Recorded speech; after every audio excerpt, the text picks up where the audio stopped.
ഇന്ന് ജീരകക്കഞ്ഞി ഉണ്ടാക്കാം. നോമ്പ് കഞ്ഞി. ഞാനൊരു അരക്കപ്പ് പൊടിയരിയാണ് എടുത്തിരിക്കുന്നത്.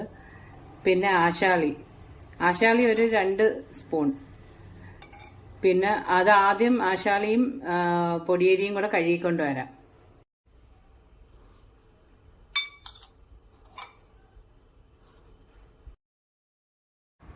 പൊടിയരിയും ആശാളിയും കഴുകിക്കൊണ്ട് വന്നിട്ടുണ്ട്. ഞാനതൊരു കുക്കറിലാക്കിയിട്ടുണ്ട്.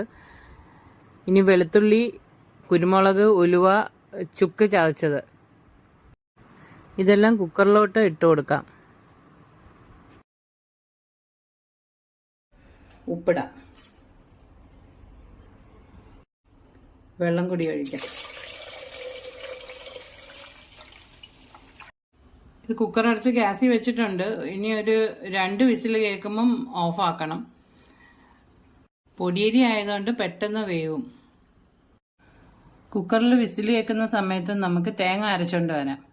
ഒരു അരക്കപ്പ് തേങ്ങ, 10 ചെറിയ ഉള്ളി, ചെറിയ ജീരകം, 1 ടീസ്പൂൺ ചെറിയ ജീരകം. കുക്കർ തുറന്നിപ്പം എല്ലാം വെന്തിട്ടുണ്ട് നല്ലോണം. ഇനി നേരത്തെ അരച്ച തേങ്ങയുടെ അരപ്പ് അതിനകത്ത് ചേർക്കാം. ഈ സമയത്ത് ആവശ്യത്തിന് വെള്ളം കൂടെ ചേർക്കണം. ചെറു ചൂടുവെള്ളം ആവശ്യത്തിന് ചേർക്കണം. ഉപ്പൊക്കെ നോക്കണം. ഇനി ഇത് തിളയ്ക്കരുത്, നല്ലോണം ചൂടായി വരണം. ഇനി ഇതൊന്ന് താളിക്കണം. ഞാൻ ചെറിയ പാൻ വെച്ച് നെയ്യ് ഒഴിച്ചിട്ടുണ്ട്. നെയ്ക്കകത്ത് വേണം താളിക്കാൻ.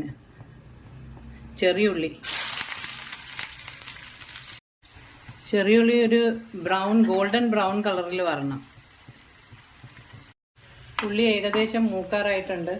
ഇനി കറിവേപ്പിലയും കൂടെ ഇടാം. ഇനി ഇത് കഞ്ഞിയിലോട്ടിടാം.